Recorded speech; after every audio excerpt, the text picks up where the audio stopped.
আইন উপদেষ্টার কাছে আমাদের খুব জানার আগ্রহ, কোন আইনে অপরাধ করলে কোন আইনে আপনি আলেমদের হাতে হ্যান্ডকাপ পরান, পায়ে ডান্ডা বেরি পরান, আর কোন আইনের ফাঁক ফোকর দিয়া গণহত্যাকারীদেরকে আপনি হাত করা ছাড়া জামায় আদরে আপনি প্রিজন ভ্যান থেকে নামান।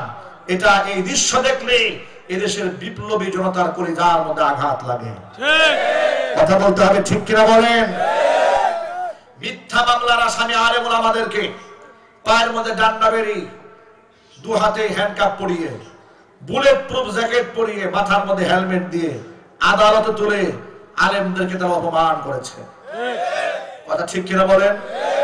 আলেমদেরকে এমন ভাবে হাজির করা হতো, মনে হতো এর চাইতে বড় সন্ত্রাসী, এর চাইতে বড় গুন্ডা এদেশে আর কেউ জন্মগ্রহণ করে নাই।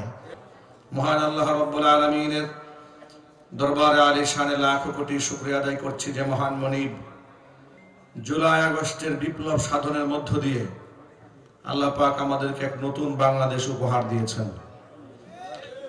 যে নতুন বাংলাদেশে স্বাধীনভাবে আমরা কথা বলার সুযোগ পেয়েছি, অনুমতিবিহীন মাহফিল করার মতো সুযোগ পেয়েছি। এখন স্টেজে ওঠার আগে কর্তৃপক্ষ আমাদের কানে কানে এসে কেউ এসে বলে না, হুজুর দিনকাল ভালো না, একটু বুঝে শুনে ওয়াজটা করেন। স্টেজে উঠলে এখন আমাদেরকে কেউ স্লিপ দেয় না যে হুজুর ওয়াজটা অন্যদিকে ঘুরাই করলে ভালো হয়। কোন জেলা থেকে মাহফিল কর্তৃপক্ষ ফোন দিয়ে আমাদের কাছে আইডি কার্ডের ফটোকপি চায় না। আগে জিজ্ঞেস করতেন হুজুর দাওয়াত দেওয়ার সময়, হুজুর আপনি কি ব্ল্যাক লিস্টে আছেন? কি অবস্থা বুঝতে পেরেছেন তো? আলেমদেরকে জিজ্ঞেস করে আপনি কি ব্ল্যাক লিস্টে আছেন কিনা। আলেমদের নামের 116 জন আলেমের নামের ব্ল্যাক লিস্ট তারা তৈরি করেছিল। কথা ঠিক নেবে? ঠিক। দেশ থেকে যারা 1.5 লক্ষ কোটি টাকা বিদেশ নিয়ে গেল চুরি করে, তাদের নাম আমরা আজও জানতে পারলাম না। তাদের ব্ল্যাক লিস্টে নাম দেওয়া হলো না, কিন্তু আলেমদের নামের ব্ল্যাক লিস্ট তৈরি হয়ে গেল। যার নেতৃত্ব হয়েছে সাবেক বিচারপতি শামসুদ্দিন চৌধুরী কালামানিক। এই কালামানিক পরিণতি কেমন ভাবে ভোগ করতে হয়েছে। চোরের মতো পালাতে গেছে, কলাপাতায় শুয়ে আছে, আহারে এতিম ভিক্ষুকের মতো, অসহায়ের মতো। মনে হচ্ছে তার চেয়ে অসহায় এই পৃথিবীতে আর কেউ নেই। ঠিক না বলেন? অথচ মাসখানেক আগে তার অহংকার, তার দাম্ভিকতা, তার হুঙ্কার, তার ঝংকারে টেলিভিশনে উপস্থাপিকাও বসে থাকতে পারতেছে না, এত গরম। আমার খুব চিৎকার করে বলতে ইচ্ছা করে, ফাইনাল জব্বারুন, যে কথাটি আল্লাহ কিয়ামতে বলবেন, অহংকারীরা কোথায়? ফাইনাল জব্বারুন, সেই ক্ষমতাধর অহংকারীরা কোথায় আজকে? তোমরা স্বৈরাচারীর সেই সমস্ত ধূসরেরা তোমরা আজকে কোথায়? যারা বক্তাদের সামনে থেকে মাইক কেড়ে নিয়ে বক্তাদেরকে অপমানিত করতে, তোমরা আজকে কোথায়? যারা স্টেজে উঠে মাইক ছিনিয়ে নিয়ে বক্তাকে তোমরা শাসাতে, নিজেরা পায়খানা করে পানি নাও না, কিন্তু বক্তাকে বলেছেন যে হুজুর ওয়াজ করেন, অপব্যাখ্যা করেন না। কে সঠিক ব্যাখ্যা করে, কে ভুল ব্যাখ্যা করে, এটা বোঝার যোগ্যতা কি জাহেলদের আছে? কিন্তু তারা আলেমদের সাথে এই বেয়াদবি করেছে। এখন এই যে আপনাদের সামনে বসে কথা বলছি, ব্রেইনে কোনো প্যারা নাই যে ওয়াজ করার পরে আমাকে রাস্তা দিয়ে কেউ গুম করে ফেলবে, উঠাই নিয়ে যাবে, এই সংখ্যা আল্লাহ রহমতে নাই। কিন্তু বিগত 16 বছর এই সংখ্যা নিয়ে রাস্তায় চলতে হয়েছে, প্রতিনিয়ত উৎকণ্ঠার মধ্যে থাকতে হয়েছে। না জানি বাসায় হামলা হলো কিনা, না জানি আমি গুম হয়ে গেলাম কিনা, না আমার অন্য কোনো আত্মীয় স্বজন গুম হয়ে গেল কিনা। কথা ঠিক নেবে? ঠিক। উৎকণ্ঠা থেকে জাতিকে আল্লাহ পাক মুক্তি দান করেছেন। খুশি না বেজার? হৃদয়ের সবটুকুন ভালোবাসা উজাড় করে আল্লাহ পাকের শেখানো ভাষায় শুকরিয়া আদায় করছি। জবান ছেড়ে দিয়ে সকলে একযোগে বলছি আলহামদুলিল্লাহ। ربنا لك الحمد حمدا كثيرا طيبا مباركا فيه يا ربي لك الحمد كما ينبغي لجلال وجهك وعظيم سلطانك আল্লাহ পাক আজকের ওয়াজ মাহফিলকে কবুল করেন। মসজিদ, মাদ্রাসা, এতিমখানা সবগুলো প্রতিষ্ঠানকে আল্লাহ কবুল করেন। অত্র এলাকার সমস্ত মুর্দিগানের কবরে আযাব আল্লাহ কিয়ামত পর্যন্ত বন্ধ করে দেন। কাল হাসরের কঠিন ময়দানে এই আয়োজন আল্লাহ তাআলা আমাদের সকলের নাজাতের জরিয়া হিসেবে কবুল করেন। আজকের এই মাহফিলটা আল্লাহ তাআলা আমাদের হেদায়েতের জরিয়া বানায় দেন। দেখুন, যত মানুষ আপনারা বয়ান শুনতে এসেছেন, আমরা যারা বয়ান করতে এসেছি, আমরা সকলেই গুনাহগার, আমরা সকলে আল্লাহর কাছে অপরাধী। অপরাধীরা আল্লাহর কাছে ঘৃণার পাত্র নয়। অপরাধী অপরাধ করে যারা অনুতপ্ত হয় তারা আল্লাহর প্রিয় পাত্র। আল্লাহর কাছে ওই সমস্ত ব্যক্তিরা ধিক্কৃত, নিন্দিত যারা অপরাধ করে যুক্তি তর্ক দিয়ে অপরাধের উপর দাঁড়িয়ে থাকে। যেমন শয়তান। আদম আলাইহিস সালাতু ওয়াস সালাম জান্নাতে নিষিদ্ধ গাছের ফল ভক্ষণ করেছিলেন। আল্লাহ পাক জান্নাতের পোশাক গা থেকে খুলে নিলেন। মা হাওয়া এবং আদম উভয়ে জান্নাতি পোশাক ছাড়া হয়ে গেলেন। তারা খুব লজ্জিত হলেন। জান্নাতের গাছের পাতা দিয়ে লজ্জাস্থানকে তারা আবৃত করলেন। আল্লাহ পাক যখন তাদেরকে জান্নাত থেকে বহিষ্কার করলেন, আদম আলাইহিস সালাতু ওয়াস সালামের জন্য আল্লাহ পাকের মায়া আছে, দয়া আছে, মহব্বত আছে। হতাশ করে, নিরাশ করে তাকে জান্নাত থেকে বের করে দেন। কোরআন বলছে, সূরা বাকারায় আছে, আমি বের করে দেওয়ার সময় তাদেরকে বলে দিয়েছিলাম। আল্লাহর ভাষায় শোনাচ্ছে, আল্লাহ কি বলেছিলেন? قُلْنَا اهْبِطُوا مِنْهَا جَمِيعًا فَإِمَّا يَأْتِيَنَّكُمْ مِنِّي هُدًى فَمَنْ تَبِعَ هُدَايَ فَلَا خَوْفٌ عَلَيْهِمْ وَلَا هُمْ يَحْزَنُونَ قُلْنَا اهْبِطُوا مِنْهَا جَمِيعًا সকলে তোমরা আমার জান্নাত থেকে বের হয়ে যাও।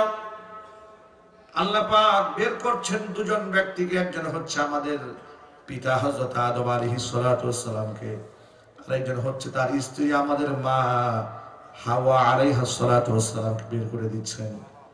কিন্তু আল্লাহ তাআলা এখানে দ্বিবচন ব্যবহার না করে বহুবচন ব্যবহার করে আল্লাহ পাক বলছেন ইহবিতু মিনহা জামিয়া, তোমরা সকলে বের হয়ে যাও। অথচ আল্লাহ পাক তো বলতে পারতেন ইহবিতু মিনহা জামিয়া, দুজনে বের হয়ে যাও। তাহলে দুজনে বের হয়ে যাও এই কথা না বলে সকলেই তোমরা বের হয়ে যাও। প্রকারান্তরে আদম আলাইহিস সালাতু ওয়াস সালামের শুক্রাণুর মাধ্যমে, মা হাওয়া আলাইহাস সালাতু ওয়াস সালামের ডিম্বাণুর মাধ্যমে যত আদম সন্তান পৃথিবীতে জন্মগ্রহণ করবে, ভবিষ্যতে পৃথিবীর সমস্ত আদমদেরকে আল্লাহ পাক যেমন লক্ষ্য করে বলেছেন, ও আদম হাওয়া, তোমরা তোমাদের সন্তান সন্ততি সহ সবগুলা মিলা জান্নাত থেকে তোমরা বের হয়ে যাও। তবে আমি তোমাদের এমন দয়ালু আল্লাহ, জান্নাত থেকে বের হয়ে যাবি আর আমার পক্ষ থেকে কোনো দিক নির্দেশনা থাকবে না, তা হবে না। ফাইম্মা ইয়াতিয়ান্নাকুম মিন্নি হুদা, আমার পক্ষ থেকে, আমি আল্লাহর পক্ষ থেকে দিক নির্দেশনা আসবে, হেদায়েত আসবে, রাহনুমাই আসবে, পথ নির্দেশিকা আসবে। ফামান তাবিআ হুদায়া, আমার পথ যারা ফলো করবে, আমার দেখানো রাস্তা, আমার বাতলে দেওয়া পথে যারা চলবে, ফালা খাউফুন আলাইহিম, তাদের জন্য কোনো ভয় নাই, ওয়ালা হুম ইয়াহজানুন, তারা ব্যথিত হবে না। তাদেরকে নিরাপত্তার গ্যারান্টি দেবেন কে? জোরে বলুন না কে? আদম আলাইহিস সালাতু ওয়াস সালাম জান্নাত থেকে বিতাড়িত হলেন, দুনিয়াতে এলেন একটা মাত্র অপরাধের কারণে। এত বেশি অনুতপ্ত হলেন আর চোখের পানি ছেড়ে কান্না করলেন। 1 বছর 2 বছর নয়, টানা 300 বছর কান্না করলেন। 300 বছর পরে আল্লাহর কাছে দোয়া করেছেন যে ভাষায় কোরআন মাজিদ আল্লাহ বলেছেন, ফাতালাক্কা আদামু মির রাব্বিহি কালিমাতিন ফাতাবা আলাইহি ইন্নাহু হুয়াত তাওয়াবুর রহিম। ফাতালাক্কা আদামু মির রাব্বিহি কালিমাতিন, আদম তার রবের কাছ থেকে কিছু বাক্য শিখে নিল, যে বাক্য দিয়া তিনি তওবা করলেন, আল্লাহর কাছে ক্ষমা চাইলেন, আল্লাহ পাক তার মাফ করে দিলেন। জোরে করে সুবহানাল্লাহ। সেই বাক্যটা কি? এটা আমাদের সকলের মুখস্থ আছে আলহামদুলিল্লাহ। ক্বালা রাব্বানা যালামনা আনফুসানা ওয়া ইল্লাম তাগফির লানা ওয়া তারহামনা লানাকুনান্না মিনাল খাসিরিন। সবার মুখস্থ আছে না ভাই দোয়াটা? সবাই আমার সাথে বলেন, রব্বানা যালামনা আনফুসানা ওয়া ইল্লাম তাগফির লানা ওয়া তারহামনা লানাকুনান্না মিনাল খাসিরিন। প্রতিদিন নামাজে ইমাম সাহেব 5 ওয়াক্ত নামাজের পরে দোয়া করে, ঠিক কিনা বলেন? ইমাম সাহেবের কাছ থেকে শুনতে শুনতে অধিকাংশ মুক্তাদিদের দোয়াটা মুখস্থ হয়ে গেছে। অনেকে হয়তো অর্থটা জানে না, বা তারা জানে না মূল দোয়াটা কার। এই মূল দোয়াটি হচ্ছে, এই দোয়া হচ্ছে সেই দোয়া যে দোয়া দিয়ে মা হাওয়া এবং হযরত আদম উভয়ে আল্লাহর কাছে মাগফিরাত কামনা করেছিলেন। আল্লাহ পাক তাদের এই দোয়া মঞ্জুর করে আল্লাহ পাক তাদেরকে ক্ষমা করে জান্নাতের ঘোষণা দিয়ে দিয়েছিলেন। দোয়ার অর্থ হচ্ছে, রব্বানা, আমাদের রব, যালামনা আনফুসানা, আমরা আমাদের নিজেদের উপর জুলুম করেছি, আমরা তোমার নিষিদ্ধ গাছের ফল ভক্ষণ করেছি। আল্লাহ, নিজের উপর আমরা জুলুম করেছি, আমরা আজকে অনুতপ্ত হলাম। ওয়া ইল্লাম তাগফির লানা ওয়া তারহামনা, আল্লাহ তুমি যদি আমাদেরকে ক্ষমা না করো, ওয়া তারহামনা, আমাদের উপর যদি দয়া না করো, লানাকুনান্না মিনাল খাসিরিন, আমরা ক্ষতিগ্রস্তদের অন্তর্ভুক্ত হয়ে যাব। আল্লাহ পাক দোয়া মঞ্জুর করে নিয়েছেন। জোরে জোরে বলেন সুবহানাল্লাহ। এইজন্য আল্লাহর নবী সাল্লাল্লাহু আলাইহি ওয়াসাল্লাম বলেছেন, কুল্লু বানি আদম খাত্তাউন ওয়া খায়রুল খাত্তাইনা তাওয়াবুন। আদম সন্তান, প্রত্যেকটা আদম সন্তান ভুল করে, কিন্তু ভুল করা ব্যক্তিদের মধ্যে শ্রেষ্ঠ হয়ে যায় তারা যারা তওবা করে আল্লাহর দিকে ফিরে আসে। হুজুর বললেন, তোমরা যদি কোনো পাপ না করতে, বুখারীতে আছে, মুসলিম শরীফেও আছে, যদি তোমরা কোনো অন্যায় না করতে, তাহলে আল্লাহ পাক তোমাদেরকে মিটাই নিতেন, দুনিয়া থেকে ধ্বংস করে দিয়ে এমন জাতি আল্লাহ পাক এই পৃথিবীতে নিয়ে আসতেন যারা ভুল করত, অন্যায় করত, আবার আল্লাহর কাছে মাপ চাইতো। সুতরাং আমার আপনার দ্বারা গুনাহ হয়ে যাওয়া এটা খুব অনেক কোনো ঘটনা নয়, যে একেবারে অকল্পনীয় ব্যাপার, বিষয়টি এমন নয়। ভুল হতেই পারে, অন্যায় হতেই পারে, কিন্তু অন্যায় করার পরে আমার মানসিক অবস্থাটা কি হয় সেটা আল্লাহ পাক দেখতে চান, ঠিক কিনা বলেন?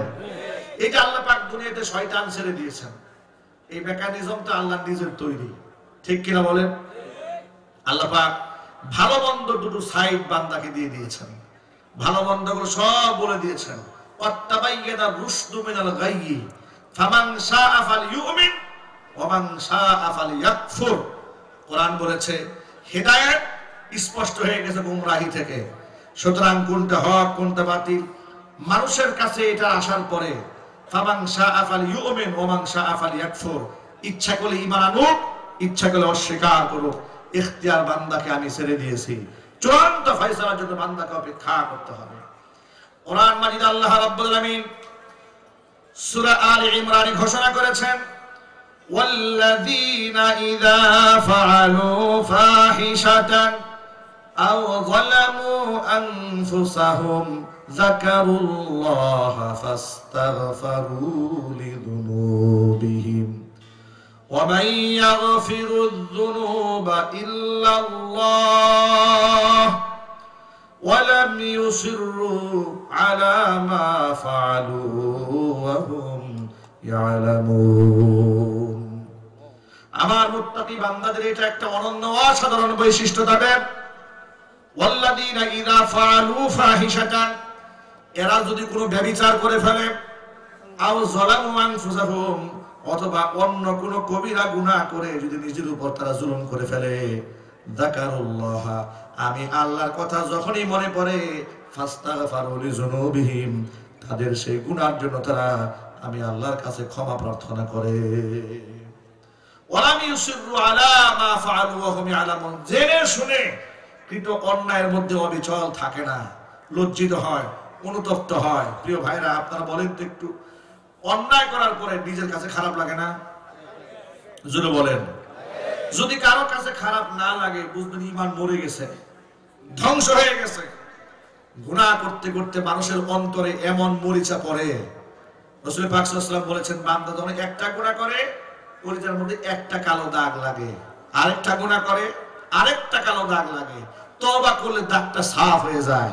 জোরে কোন সুবহানাল্লাহ। কিন্তু বান্দা গুনাহ করেই যাচ্ছে, তওবা করে না। অন্তরে কালিমা লেপন হতে হতে হতে হতে এমন অবস্থা হয়ে যায়, অন্তর একেবারে কালো কুষ্ঠির বর্ণ ধারণ করে, একবারে অন্তরের মধ্যে মোহর এঁটে যায়। তখন তার ভালো কাজ আর ভালো লাগে না, যত খারাপ কাজ আগে আছে সবগুলা পছন্দ হয়। যায়্যানা লাহুমুশ শাইতানু আমালাহুম, খারাপ কাজ ভালো লাগে কিন্তু ভালো কাজ ভালো লাগে না, সব নষ্ট হয়ে যায়, বরবাদ হয়ে যায়।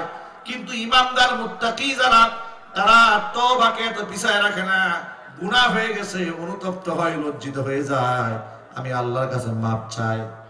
আল্লাহ পাক বলেন, লজ্জিত হয়ে আমার কাছে মাপ চাইলে বিনিময় কি পাবে শোনো, উলাইকা জাযাউহুম মাগফিরাতুম মির রাব্বিহিম ওয়া জান্নাতুম তাজরি মিন তাহতিহাল আনহার খালিদিনা ফিহা ওয়া নি'মা আজরুল আমিলিন।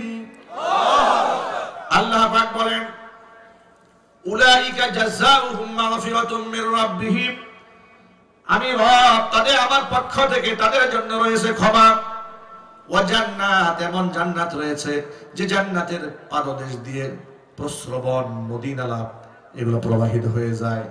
খালিদিনা ফিহা, জান্নাতে তারা চিরদিন থাকবে। ওয়া নি'মা আজরুল আমিলিন, নেক কাজ যারা করে ওই সমস্ত ব্যক্তিদের পুরস্কার কতই না উত্তম। এই আয়াতটাই নাযিল হওয়ার একটা প্রেক্ষাপট আছে, একটা শানে নুজুল আছে। শানে নুজুলটা হচ্ছে, একজন ব্যক্তি মদিনাতুল মুনাওয়ারায় একটা খেজুরের দোকান আছে। কিসের দোকান ভাই বলেন তো? খেজুরের দোকান। তাম্মার আত-তাজিরুত তাম্মার, খেজুরের দোকানে ফাজাআতহু ইমরাআতুন হাসনা, এক সুন্দরী মহিলা ক্রেতা আসছে খেজুর কিনতে। সুন্দরী মহিলা দেখার পরে মনের মধ্যে একটা ধাক্কা লাগছে। কি বলেন যুবকেরা? সুন্দরী মহিলা নজরে পড়লে অন্তরের মধ্যে একটু ধাক্কা লাগে না? অনেকে বলে না, মনে মনে চিন্তা করে বলি কোন বিপদে বলি, লাগে কিনা জোরে বলেন? আছে, ধাক্কা লাগে। এই জন্য তো নবী করিম সাল্লাল্লাহু আলাইহি ওয়াসাল্লাম পুরুষদেরকে দৃষ্টিকে নত রাখতে বলেছেন, মহিলাদেরকে পর্দায় আবদ্ধ থাকতে বলেছেন। এরপরেও যদি কারো দিকে নজর পড়ে যায়, দৃষ্টিকে ফিরিয়ে রাখতে বলেছেন মুহাম্মদ রাসূলুল্লাহ সাল্লাল্লাহু আলাইহি ওয়াসাল্লাম। হুজুর বলেছেন, কোন নারীর প্রতি নজর পড়ার পরে আল্লাহর ভয়ে যে যুবক চক্ষু নগামি করে, আল্লাহ পাক তাকে ঈমানের স্বাদ দান করেন। আর যখন সুবহানাল্লাহ। আর কয়েকদিন আগে ভণ্ড পীরকে দেখলাম, সে বলছে, সাংবাদিক জিজ্ঞেস করছে যদি কোনো নারীর প্রতি আপনার নজর পড়ে তো আপনার কি হবে তখন? সে বলে, কেন, এটা আমি ভালো করে উপভোগ করব।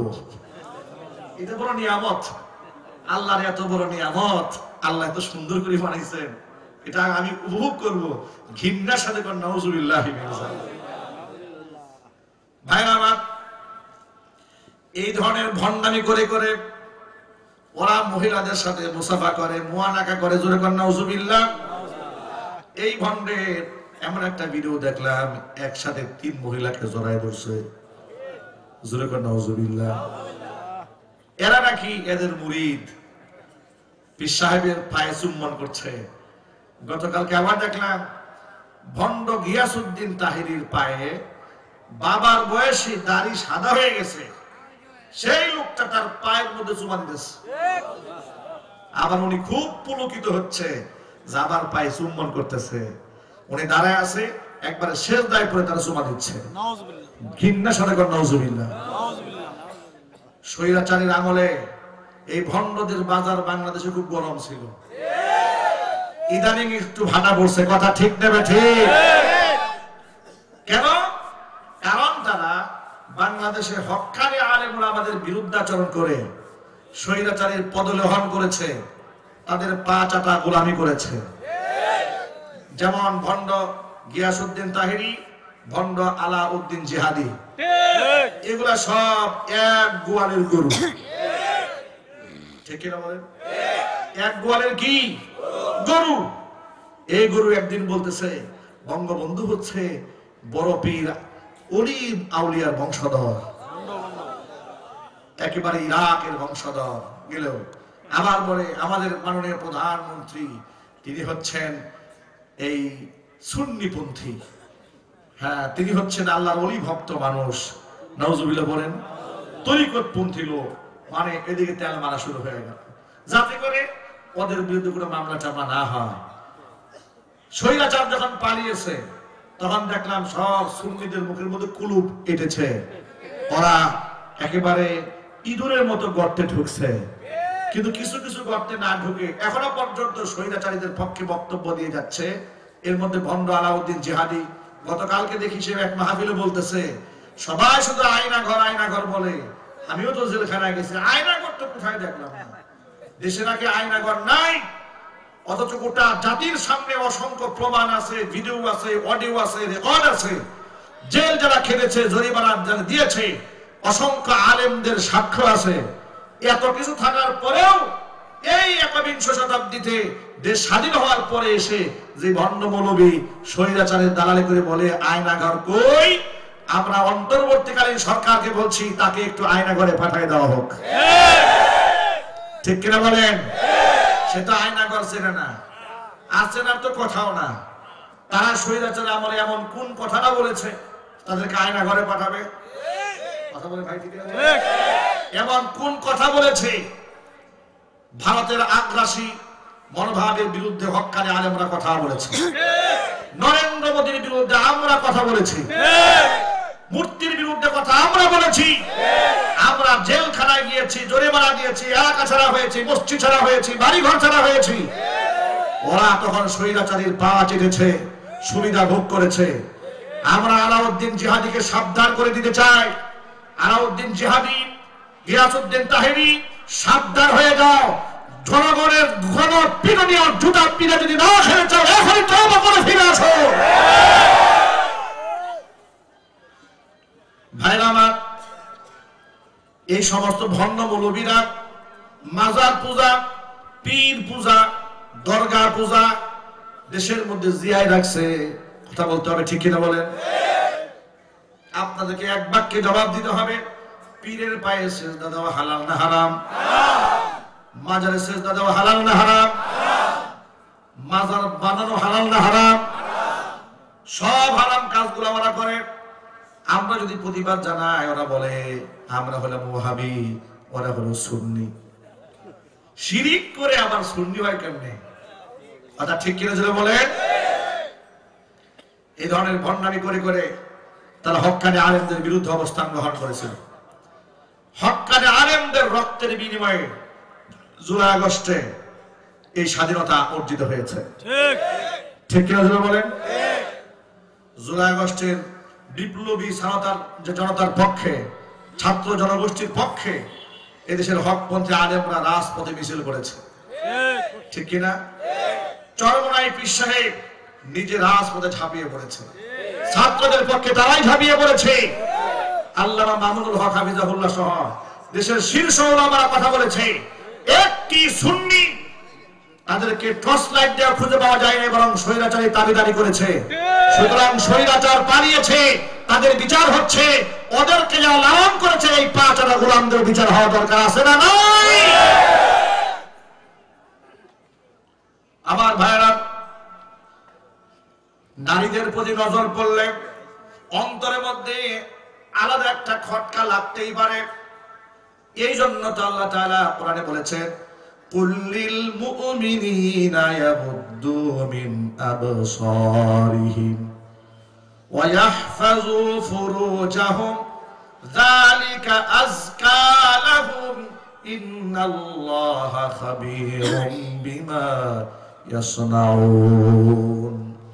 অনবীজি আপনি মুমিন পুরুষদেরকে বলেন তারা যেন চক্ষুকে নিম্নগামী করে রাখে। যদি পরনারীর দিকে তাকালে মানুষের মনের মধ্যে কোনো সমস্যা সৃষ্টি নাই হতো, তাহলে পরনারীর দিকে তাকাতে আল্লাহ পাক ঈমানদারদেরকে নিষেধ করে দিতেন না। ঠিক কিনা বলেন? তো সাহাবী খেজুরের দোকানে বসে আছে, এমন সময় ফাজাতু ইমরাতুন হাসানা, এক সুন্দরী মহিলা আসছে। আসার পরে শয়তান তাকে দিলে ধাক্কা মেরেছে, নিজেকে কন্ট্রোল করতে পারে নাই, শয়তানের ওয়াসওয়াসায় পড়ে উনি বলে ফেললেন মহিলাটাকে, আচ্ছা আমার দোকানের সামনে ডিসপ্লেতে যে খেজুরগুলো রাখা আছে এর থেকে উন্নত মানের খেজুর আমার দোকানের ভেতরে আছে, আপনি একটু ভিতরে আসেন। এই কথা বলে মহিলাকে ভিতরে ডেকে নিয়েছে। ভিতরে ডেকে নিয়ে হাতের মধ্যে চুম্বন করেছে। হাতের মধ্যে চুম্বন করা মাত্র তিনি আবার অনুশোচনায় ভুগতে শুরু করলেন যে কাজটা কি ঠিক করলাম আমি? হাজার হলে ইমানদার, তো ইমানদারের অন্তরে গুনাহ করে ফেললে দেখবেন যে শরীর কাঁপতে থাকে। ঠিক কিনা বলেন? যারা গুনাহগার ইমানদার যদি হয়, গুনাহ করলে খুব চোর লাগে নিজের কাছে। আমাদের নামাজ যদি একটু এদিক সেদিক আরেক দিকে যায়, কিংবা একটা ভুল কথা হয়ে যায়, কারোর সাথে কথা ঝুট হয়ে যায়, সারাদিন অপরাধ প্রবণতায় ঘুরতে থাকি, কাজটা ঠিক হলো না, কাজটা ঠিক হয় নাই, অমুকের সাথে কাজটা খারাপ হয়েছে, অপরাধ প্রবণতায় খুব করে ধরে আমাদেরকে। নবী করিম সাল্লাল্লাহু আলাইহি ওয়াসাল্লামের কাছে সাহাবায়ে কেরাম আসলেন, হে আল্লাহর রাসূল, আমরা কি মুনাফিক হয়ে গেলাম নাকি? হুজুর জিজ্ঞেস করেন কেন? ও আল্লাহর নবী, আবু বকর বলছেন, আপনার সামনে যখন আসি গোটা দুনিয়া তুচ্ছ মনে হয়, আপনি আর মহব্বত আর আল্লাহর মহব্বত অন্তরের মধ্যে সবচাইতে বেশি থাকে। কিন্তু যখন ঘরের মধ্যে যায়, ঘরের মধ্যে যাওয়ার পরে বিবি বাল বাচ্চাদেরকে দেখি, আবার বাচ্চাদের প্রতি মায়া সৃষ্টি হয়। এই যে আপনার কাছে আসলে একরকম লাগে, আবার বাড়ি গেলে আরেক রকম লাগে, তো এটা আমাদের কাছে খুব খারাপ লাগে। আমরা কি মুনাফিক হয়ে গেলাম? হুজুর বললেন, দুনিয়ার মহব্বত আসলে তোমাদের কি খারাপ লাগে? সাহাবায়ে কেরাম বললেন, আল্লাহর রাসূল, শুধু খারাপ লাগে না, নিজেকে হত্যা করার চাইতে জঘন্য রকম অপরাধ প্রবণতায় ভুগি, এত খারাপ লাগে, মনে হয় আমরা ধ্বংস হয়ে যেতাম। দুনিয়ার মহব্বত কেন আসে? হুজুর বলেন, এটা একটা স্বাভাবিক ব্যাপার। আমার সান্নিধ্যে আসলে তোমাদের ঈমান তাজা হবে। আবার অনেক সময় ঈমান, আল ঈমান ইয়াজদাদু ওয়া ইয়ানকুস, ঈমান কখনো বাড়ে, ঈমান কখনো কমে। নেক পরিবেশে গেলে ঈমান বৃদ্ধি পায়, খারাপ পরিবেশে গেলে ঈমান ক্ষতিগ্রস্ত হয়। ঠিক কিনা জোরে বলেন? হুজুর বললেন, তোমাদের অন্তরে কি গুনাহ করার পরে খারাপ লাগে? বলে, দারুণ খারাপ লাগে। হুজুর বলে, এটাই হচ্ছে ঈমান। এটা কি ঈমান? গুনাহ করার পরে যদি আপনার খারাপ লাগে, বুঝবেন আপনার মধ্যে ঈমান আছে। গুনাহ করার পরে যদি কোনো প্রকার খারাপ না লাগে, বুঝবেন ঈমান নামক দৌলতটা হারিয়ে গেছে, এটা ধ্বংস হয়ে গেছে, প্যারালাইজড হয়ে গেছে। যুবক ভাইরা আমার, এবার তিনি মহিলার হাতে চুম্বন করার পরে অনুতপ্ত হলেন, লজ্জিত হলেন। নবী করিম সাল্লাল্লাহু আলাইহি ওয়াসাল্লামের সামনে আসলেন, এসে বলেন, ইয়া রাসূলুল্লাহ, ইয়া হাবিবাল্লাহ, আমি তো কদ হালাকতু ওয়া হালাকতু, নিজে ধ্বংস হয়েছে, আরেকজনকে ধ্বংস করেছি। কি হয়েছে খুলে বললেন। আমি এক সুন্দরী মহিলা আমার দোকানে আসার পরে তাকে কৌশল করে ঘরের মধ্যে নিয়ে হাতের মধ্যে চুম্বন করেছি। নবীজি সাল্লাল্লাহু আলাইহি ওয়াসাল্লাম আল্লাহ পাকের সিদ্ধান্তের অপেক্ষায় থাকলেন। জিবরাইল মারফত আল্লাহ পাক আয়াত নাযিল করে দিলেন, জিবরাইল যা আমার দোস্তের কাছে গিয়ে জানায় দে, ওয়াল্লাযীনা ইযা ফাআলু ফাহিশাতান, যদি বান্দারা কেউ অন্যায় করে ফেলে, আমার কথা মনে পড়লে যারা অনুতপ্ত হয়, গুনার উপর স্থির থাকে না, আমি আল্লাহ পাক ওই বান্দাদেরকে জান্নাতের ঘোষণা দিয়ে দেই, তাদেরকে ক্ষমার ঘোষণা দিয়ে দেই। জোরে বলুন সুবহানাল্লাহ। ভাইরা আমার, আজকে এই গভীর রজনীতে ছোট্ট করে কথাই বলবো, কেউ আমরা ভুলে উঠতে নয়, আমরা সকলে গুনাহ করেছি। মনে রাখবেন, গুনাহগার বান্দা যখন তওবা করে, আমলনামা আল্লাহ এমন পরিচ্ছন্ন বানিয়ে দেন। হুজুর বলেছেন, আত-তাইবু মিনাদ যামবি কামা লা যামবালা, তওবা যখন বান্দা করে, আমলনামা এমন হয়ে যায় যেন বান্দা জিন্দেগিতে কোনো গুনাহ করে নাই। তওবা করলে আল্লাহ আল্লাহ বান্দাকে নিষ্পাপ বানিয়ে দেন। জোরে বলেন আল্লাহু আকবার। জীবনে যারা মিথ্যা কথা বলেছেন আজকে থেকে তওবা হয়ে যাবে। কোনদিন আমরা মিথ্যা কথা বলবো না, বলেন ইনশাআল্লাহ।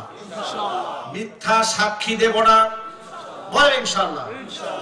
আল্লাহর নবী রাহমাতুল লিল আলামিন সাহাবীদেরকে বলেন, সাহাবীরা আলা উনাব্বিউকুম বিআকবারিল কাবাইর, কবিরা গুনার মধ্যে যেগুলো ভয়াবহ মারাত্মক গুনাহ তোমাদেরকে বলে দেব না? সাহাবায়ে কেরাম বলে, নিশ্চয় বলে দিবেন। হুজুর বললেন, আকবারুল কাবাইরি সালাসা, কবিরা গুনার মধ্যে নিকৃষ্ট তিনটা গুনাহ হচ্ছে সবচাইতে বড় গুনাহ। এর মধ্যে এক নাম্বার হচ্ছে আল ইশরাকু বিল্লাহ, আল্লাহর সাথে শরীক স্থাপন করা। দুই নাম্বার উকুকুল ওয়ালিদাইনি, পিতামাতার নাফরমানি করা। তিন নাম্বার কাউলুজ জুর ওয়া শাহাদাতুজ জুর, মিথ্যা কথা বলা অথবা মিথ্যা সাক্ষ্য দেওয়া। শিরক ভয়াবহ গুনাহ। আল্লাহ বেঁচে থাকা তৌফিক দান করেন। বাবা মা বেঁচে থাকলে জান্নাতে যাওয়ার সিঁড়ি মনে করেন। বাবা মার স্থান বৃদ্ধাশ্রম নয়, বাবা মার স্থান আমার কলিজা। কথা বলেন ঠিক কিনা বলেন? সংগত কারণে বাপ মা নারাজ হলে ওই সন্তানের উপর আল্লাহ নারাজ হয়ে যায়। সংগত কারণে বান্দা বাবা মা যদি সন্তানের উপর নারাজ হন, ওই সন্তানের উপর স্বয়ং আল্লাহ নারাজ হয়ে যায়। আর যদি সন্তানের উপর বাপ মা খুশি হয়, আল্লাহ খুশি হয়ে যান। আমরা কি বাপ মাকে খেদমত করে খুশি করতে পারবো ইনশাআল্লাহ? দুই নাম্বার। তিন নাম্বার হচ্ছে কাউলুজ জুর ওয়া শাহাদাতুজ জুর, মিথ্যা কথা বলা, মিথ্যা সাক্ষ্য দেওয়া। আরে বিগত 16 বছরে এই দেশে মিথ্যা কথা, মিথ্যা মামলা, মিথ্যা সাক্ষী, এগুলোর মাধ্যমে মানুষ যে কি পরিমাণ নির্যাতিত হয়েছে, নিপীড়িত হয়েছে, সেই দৃশ্যটা কি? জুলাই আগস্টে বিপ্লবী ছাত্র জনতার উপরে যারা গণহত্যা চালিয়েছে, সেই সমস্ত খুনি, সেই সমস্ত ফ্যাসিস্ট যারা গ্রেফতার হয়েছে, তাদেরকে দেখলাম আন্তর্জাতিক অপরাধ ট্রাইব্যুনালে আজকে হাজির করা হয়েছে। প্রিজন ভ্যান থেকে যখন তাদেরকে নামানো হয়, একটার হাতে ওই হ্যান্ডকাপ পরানো নাই। তেলতেলা চেহারা, শামসুদ্দিন চৌধুরী কালামানিকের চেহারা দেখলাম আগের সাথে ভালো হয়েছে, খুব আরামে আছে। এই যে দেশ ছেড়ে যারা বিদেশে পালায় গেছে, ওরা যদি জানতো যে পুলিশ তো আমাদের আপন ভাই, তাহলে আমরা বিদেশে পালাই যেত না, সব জেলখানায় ঢুকতো।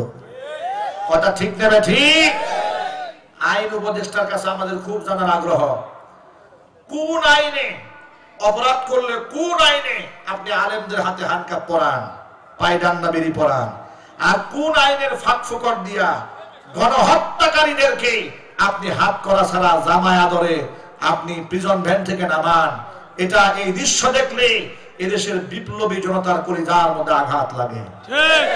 কথা বলতে হবে ঠিক কিনা বলেন? মিথ্যা মামলার আসামি আলেমুল আমাদেরকে পায়ের মধ্যে ডান্ডা বেরি, দু হাতে হ্যান্ডকাপ পরিয়ে, বুলেট প্রুফ জ্যাকেট পরিয়ে, মাথার মধ্যে হেলমেট দিয়ে আদালতে তুলে আলেমদেরকে তারা অপমান করেছে। কথা ঠিক কিনা বলেন? আলেমদেরকে এমন ভাবে হাজির করা হতো, মনে হতো এর চাইতে বড় সন্ত্রাসী, এর চাইতে বড় গুন্ডা এদেশে আর কেউ জন্মগ্রহণ করে নাই। আর গণহত্যাকারী এই সমস্ত ফ্যাসিস্ট ইন্টারনেট বন্ধ করে যেই পলক সাহেব গত জুলাই আগস্টের বিপ্লবে মানুষ হত্যার কাজে স্বৈরাচারীকে সহযোগিতা করেছে, সরাসরি খুনির আসামিদের মধ্যে সে অন্যতম একজন আসামি। কথা ঠিক কিনা যদি বলেন? ইন্টারনেট কেন বন্ধ করেছিল? যাতে করে আমরা দেখতে না পারি ওরা যে মানুষদেরকে কেমনে মারতেছে। কথা বলেন ভাই, কিভাবে মানুষদেরকে পশুর মতো গুলি করে হত্যা করেছে, এগুলো যেন আমাদের চোখের সামনে যেন না আসে। ওরা যে লাশগুলাকে পেট্রোল ঢেলে আগুন দিয়ে পুড়িয়ে দিয়েছে, দৃশ্য যেন আমরা দেখতে না পারি, ইন্টারনেট বন্ধ করে দিয়েছে। ওই সমস্ত খুনিরা আজকে হাসতে হাসতে আদালত চত্বরে দাঁড়ায়, ওদের মুখের হাসি শহীদদের আত্মীয় স্বজনের কলিজাকে ভেঙে টুকরা টুকরা করে দিচ্ছে। অন্তর্বর্তীকালীন সরকারকে বলছি, খুনিদের সাথে আঘাত নয়, খুনিদের রক্ত চক্ষুকে আপনার ভয় পাওয়ার কোনো কারণ নাই।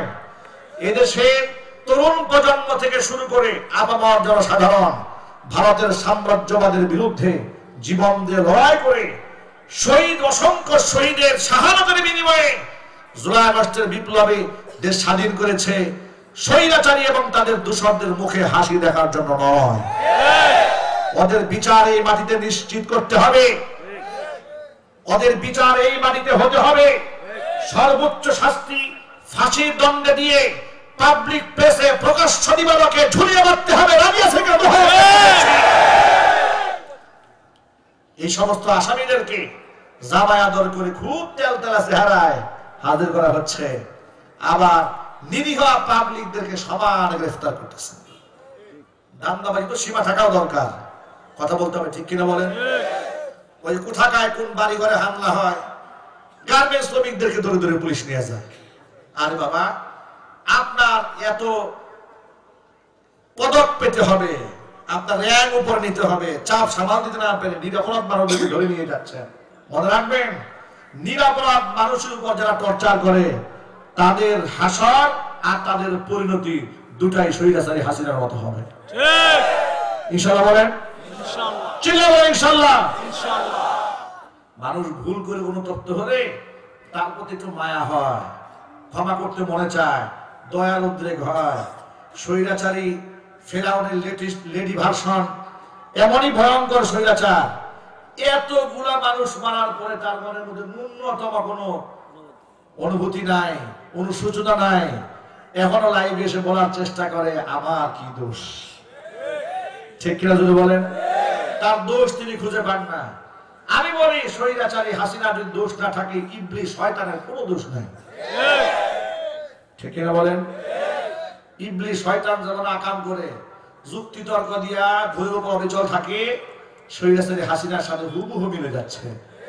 দেখেন, একটা ঘটনা বললে সহজে বুঝতে পারবেন। বেশি কষ্ট হচ্ছে আপনাদের? রাত অনেক গভীর, কথা লম্বা করবো না, ছোট্ট করে টেনে দিচ্ছে। আল্লাহর নবী মুসা কালিমুল্লাহ আল্লাহর সাথে কথা বলতে তুর পাহাড়ে যাচ্ছেন। এমন সময় প্রতিমধ্যে শয়তানের সাথে দেখা হয়েছে। শয়তান বলে, আল্লাহর নবী মুসা যান কোথায়? বলে, আল্লাহর সাথে কথা বলতে যাই। তো আল্লাহর সাথে কথা বলতে যাচ্ছেন, আমার পক্ষ থেকে একটা আবদার রইল। কি আবদার? আল্লাহকে আপনি বলবেন আমি তওবা করতে চাই, আমার কি তওবার রাস্তা খোলা আছে নাকি? শয়তান তওবা করতেছে, বিরাট ব্যাপার স্যাপার না? মুসা আলাইহিস সালাম বলে, আচ্ছা ঠিক আছে, তুমি তওবা করতে চাও? বলে, হ্যাঁ তওবা করতে চাই। আমি আল্লাহকে বলবো তোমার জন্য তওবার দরজা খোলা আছে নাকি? তুর পাহাড়ে গেলেন, আল্লাহর সাথে কথোপকথন সারলেন। বিদায় নেবেন এমন সময় বলছে, রব্বুল আলামিন, শয়তানের সাথে দেখা হয়েছিল, জানতে চেয়েছে তার জন্য কি তওবার দরজা খোলা আছে নাকি? আল্লাহ পাক বলেন, মুসা রে, শয়তানের কাজ তো শয়তানি করা, ও তওবা করবে না। শয়তান যে তওবা করবে না এটা আল্লাহ জানেন না? আল্লাহ জানেন, আল্লাহ পাক তো সব জানেন। আল্লাহ পাক বলেন, মুসা রে, ও তো তওবা করবে না। মুসা আলাইহিস সালাম বলছেন, আল্লাহ জানতে চেয়েছে খোলা আছে কিনা? বলে, হ্যাঁ আছে। শয়তানের জন্য তওবার দরজা খোলা আছে।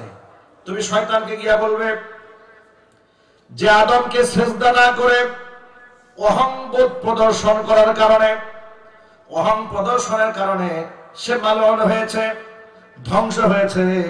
ওই আদম তো আজকে দুনিয়াতে নাই, দুনিয়া থেকে চলে গেছেন, কবরে আছে। ওই আদমের কবরের সামনে গিয়া শয়তান যদি সিজদা দেয় আর আমার কাছে মাপ চায়, আমি শয়তানকেও মাফ করে দিব। মুসা আলাইহিস সালাম তুর পাহাড় থেকে নেমে এলেন। শয়তান অপেক্ষায় আছে। শয়তান নবী মুসা কালিমুল্লাহকে ডেকে বলে, আল্লাহ নবী মুসা কালিমুল্লাহ, আমার কথা কি মনে আছে নাকি? আপনার নিশ্চয় আছে। আল্লাহর কাছে কি আমার বিষয়টা উপস্থাপন করেছিলেন? হ্যাঁ, উপস্থাপন করেছিলাম। আল্লাহ কি বলেছেন? আল্লাহ বলেছেন তোমার জন্য তওবার দরজা খোলা আছে। সত্য হলো যে আদমকে সিজদা না দিয়ে তুমি গোমরা হয়েছো। ওই আদম দুনিয়া থেকে বিদায় হয়ে গেছে, তার কবরের সামনে গিয়ে যদি সিজদা দিয়ে মাফ চাও, আল্লাহ তোমারও মাফ করে দিবে। শয়তান বলে, আল্লাহ নবী মুসা, এটা কোনো কথা হইলো? আমার কি কোনো মান সম্মান নাই? আমি জিন্দা আদমরে সিজদা দেই নাই, আর এখন বুঝে মরডার সামনে গিয়ে সিজদা দিতে, এটা কোনো কথা হলো নাকি? যারা জিন্দা অবস্থায় সিজদা দেয় না, মরে গেছে, হাড্ডি সার হয়ে গেছে, এখন আমি যাবো তারা সিজদা দিতে, এটা আমার দ্বারা সম্ভব না। আমার একটা মান সম্মান আছে। নাউজুবিল্লাহ বলেন। শয়তানের যেমন মান সম্মান আছে, তেমন স্বৈরাচারী হাসিনা ওরও একটা মান সম্মান আছে। এই জন্য সে জাতির কাছে ক্ষমা চাইছে, চায় না। তাকে বলবো তোমার খাওয়া চাওয়ার দরকার নাই। এ জাতি তোমার ব্যাপারে সিদ্ধান্ত নেওয়ার জন্য প্রস্তুত হয়ে বসে আছে। ঠিক না ঠিক? তার অপেক্ষা আছে। উনি এপ্রিলে আসবে, মার্চে আসবে। ওই এপ্রিল বাংলাদেশে আর কোনোদিন আসবে না যে এপ্রিলে স্বৈরাচারী হাসিনা ঢুকবে। ওই এপ্রিল ইনশাআল্লাহ আমাদের জীবদ্দশায় আর কোনোদিন আসবে না। এগুলা বুকার স্বর্গে বসবাস করছে। তাদের অনুসারে কিছু আছে অবুঝ শিশু, এগুলো খামোখা লাফালাফি করে। আমার তাদেরকে বলতে ইচ্ছা করে, আচ্ছা আপনারা তার জন্য এত চিৎকার করেন কেন? সে তার জ্ঞাতি গোষ্ঠী 14 গোষ্ঠী নিয়ে বিদেশ পালাই গেছে। কথা বলতে হবে, ঠিক কিনা বলেন? তার এই দেশে আছে কি বলেন? কি আছে? তার ছেলে আছে, মেয়ে আছে, নাতিপুতি আছে, একদম হদা গোষ্ঠী, দূর সম্পর্কে দূরের বাবাতো ভাই, ফুফাতো ভাই, খালাতো ভাই, শাস্তো ভাই, শ্বশুর শাশুড়ি গোষ্ঠী সব পালায় গেল। আপনার কথা তো স্বৈরাচারী চিন্তা করলো না। আপনি যারা কর্মী তার কথায় চিংড়ি মাছের মতো লাফান। আপনার ভবিষ্যতে সে চিন্তা করে নাই, নিজের চিন্তা করেছে। নিজেরা সুটকেস গুছাইয়া হেলিকপ্টার নিয়ে পালায় যাওয়ার সময় তো চিন্তা করলো না আমার লক্ষ লক্ষ অনুসারী আছে, ওদের হাসরটা কি হবে, ওরা যে বিপদগ্রস্ত হয়ে যাচ্ছে। যারা আপনার কথা চিন্তা করে নাই, গোষ্ঠী সহ বিদেশ পালায় গেছে, আপনাদেরকে জানায়ও নাই উনি পালায় যাবে। তার চাইতে স্বার্থপর মিথ্যাবাদী নেত্রী এই পৃথিবীতে আর কে হতে পারে? আপনার তো উচিত যে তার বিরুদ্ধে আপনাদের ঝাড়ু মিছিল করা।